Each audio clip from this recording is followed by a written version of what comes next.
يا أيها المشتاقون بنور جماله بلغ العلا بكماله كشف الدجى بجماله حسنت جميع خصاله صلوا عليه وآله وصحبه وسلموا تسليما كثيرا كثيرا أما بعد. وقال الله جل وعلا في القرآن المجيد فأعوذ بالله من الشيطان الرجيم بسم الله الرحمن الرحيم اليوم أكملت لكم دينكم وأتممت عليكم صدق الله مولانا العظيم وبلغنا رسوله النبي الأمين المتين الكريم ونحن على ذلك لمن الشاهدين والشاكرين والحمد لله رب العالمين. پیارے آقا کریم صلی اللہ تعالی علیہ وآلہ وسلم پر درود پاک پڑھنے کے بے شمار فضائل و برکات ہیں. چنانچہ نبی کریم صلی اللہ تعالی علیہ وآلہ وسلم نے ارشاد فرمایا جو شخص مجھ پر ایک مرتبہ درود پاک پڑھتا ہے اللہ تبارک و تعالی اس پر 10 رحمتیں نازل فرماتا ہے، 10 گناہ معاف فرماتا ہے اور 10 درجہ بلند فرماتا ہے.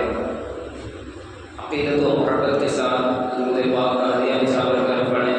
اللہم صلی علی محمد طب القلوب ودوائها وعافیت الابدان وشفائها ونور الابصار وضیائها وعلی آلہ وصحبہ دائما ابدا.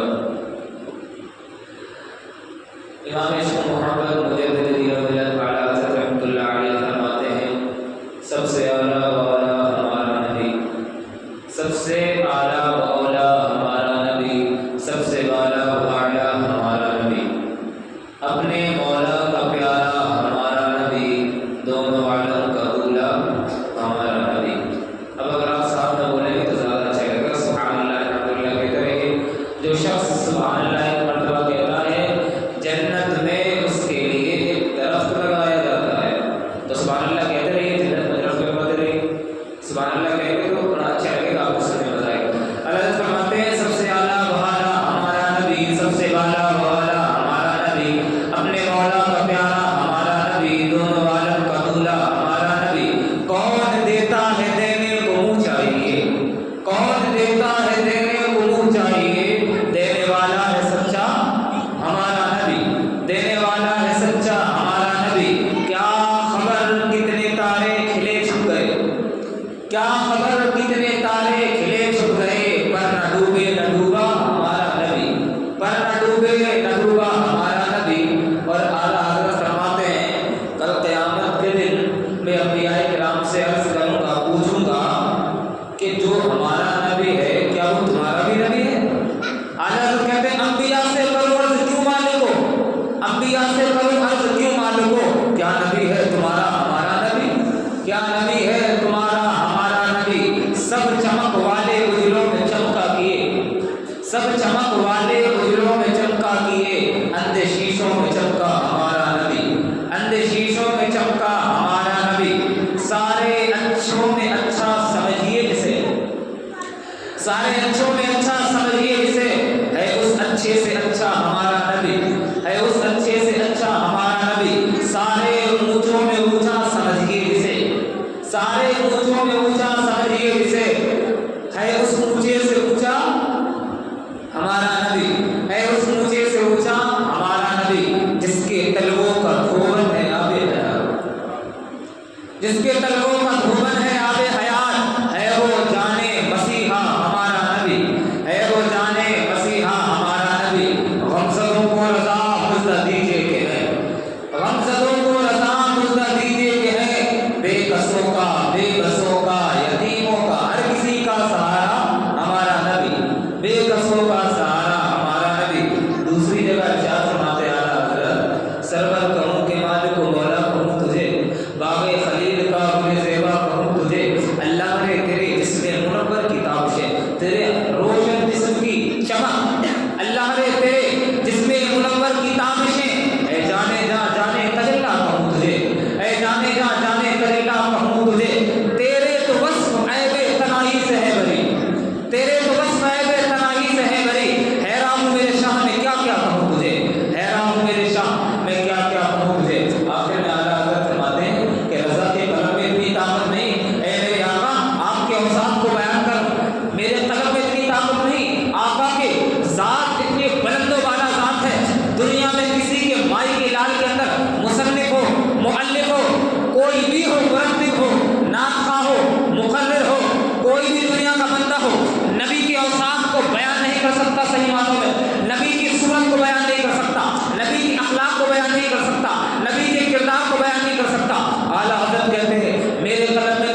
پیش کیا جاتا ہے، کچھ نہ کچھ لے کے جاتے ہیں، اور یہ حدیث سے ثابت بھی ہے۔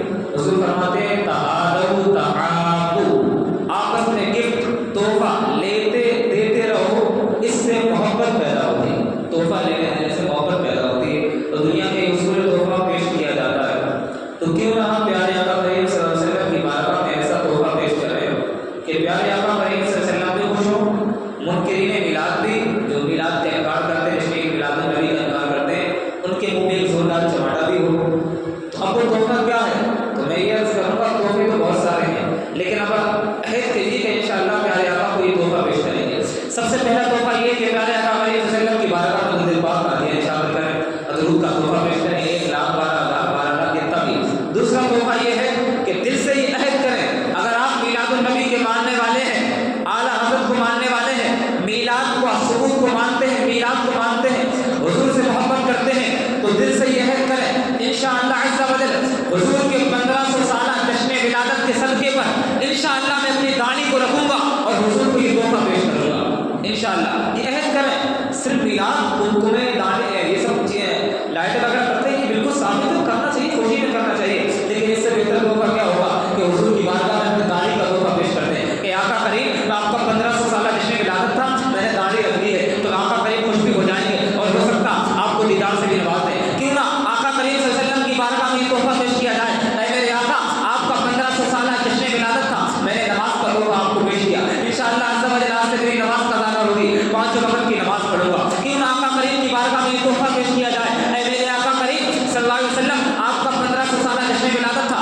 میں آج سے یہ عہد کرتا ہوں کہ زندگی میں میرا روزہ نہیں ٹوٹے گا، زندگی میں میرا روزہ نہیں چھوٹے گا۔ کیوں نہ آقا کریم صلی اللہ علیہ وسلم کی بارگاہ میں یہ تحفہ پیش کیا جائے، آقا کریم صلی اللہ علیہ وسلم کی بارگاہ میں یہ تحفہ پیش کیا جائے، اے میرے آقا آپ کا 1500 سالہ جشن ولادت تھا، میں نے یہ عہد کیا ہے میرے اوپر جتنی زکات بنے گی میں ٹائم سے زکات کو نکالوں گا۔ کیوں نہ یہ عہد کیا جائے، کیوں نہ یہ آقا سے وعدہ کیا جائے، اے میرے آقا کریم صلی اللہ علیہ وسلم آپ کا 1500 سالہ جشن ولادت تھا، میں نے آپ سے عہد کیا ہے کہ غریبوں کی مدد کروں گا، فریاد مظلوم کی فریاد رسی کروں گا۔ کیوں نہ ایسے عہد کیا جائے، آقا کریم کی بارگاہ میں یہ تحفہ پیش کیا جائے، تو مجھے یقین ہے میرے آقا کریم صلی اللہ علیہ وسلم آپ سے خوش بھی ہوں گے اور انشاءاللہ عز و جل آقا خود اپنے تحفے سے کچھ نہ کچھ آپ کو نواز دیں گے۔ تو تحفہ یہ پیش کریں، دنیا والوں کو تو آپ تحفہ پیش کرتے ہیں، اب حضور کو ظاہری طور پر حیت کی حضور زندہ ہے، اعلیٰ حضرت نے فرمایا تو زندہ ہے بندہ، تو زندہ ہے بندہ، میرے چشم عالم سے چھپ جانے والے وہ کوئی اور ہوتے ہیں جو حضور کو موٹا سمجھتے ہیں، لیکن ظاہری طور پر ہم دیکھ نہیں سکتے تو پیسہ یا کچھ اور پیش نہیں کر سکتے، اس سے بہتر تحفہ کیا ہوگا کہ درود کا تحفہ پیش کرتے ہیں،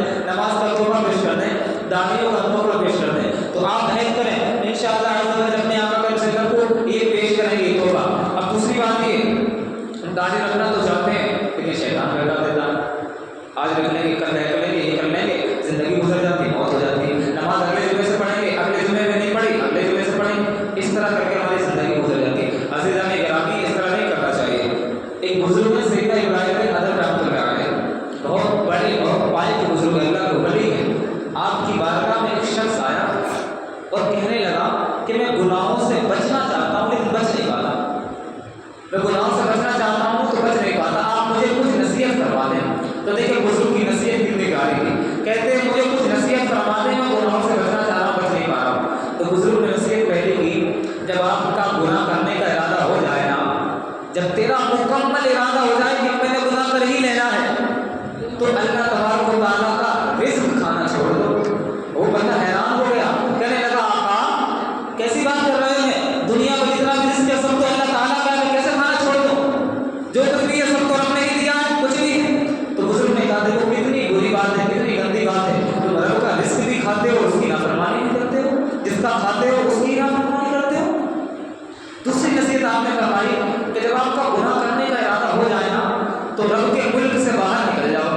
پھر وہ حیران ہو گیا، آقا کیسی بات کرتے ہیں، ہندوستان اور پاکستان، امریکہ، England, Holland, South Africa, Australia, New Zealand اور کچھ بھی ہو، ہر جگہ تو رب کی قدرت، ہر ملک تو رب کا، کیسی بات کرتے ہو، میں رب کے ملک سے کیسے باہر جا سکتا ہوں۔ بزرگ نے کہا دیکھو کتنی گندی بات ہے، کتنی بری بات ہے، تم رب کے ملک سے باہر بھی نہیں جا سکتے پھر بھی گناہ کرتے ہو۔ بزرگ نے تیسری چیز فرمائی کہ جب تمہارا گناہ کرنے کا مکمل ارادہ ہو جائے نا تو اپنے آپ کو اتنا چھپا لو کہ خدا دیکھ نہ پائے، کوئی تمہیں دیکھ نہ پائے۔ پھر وہ حیران ہو گیا، کہتے کیسی بات کرتے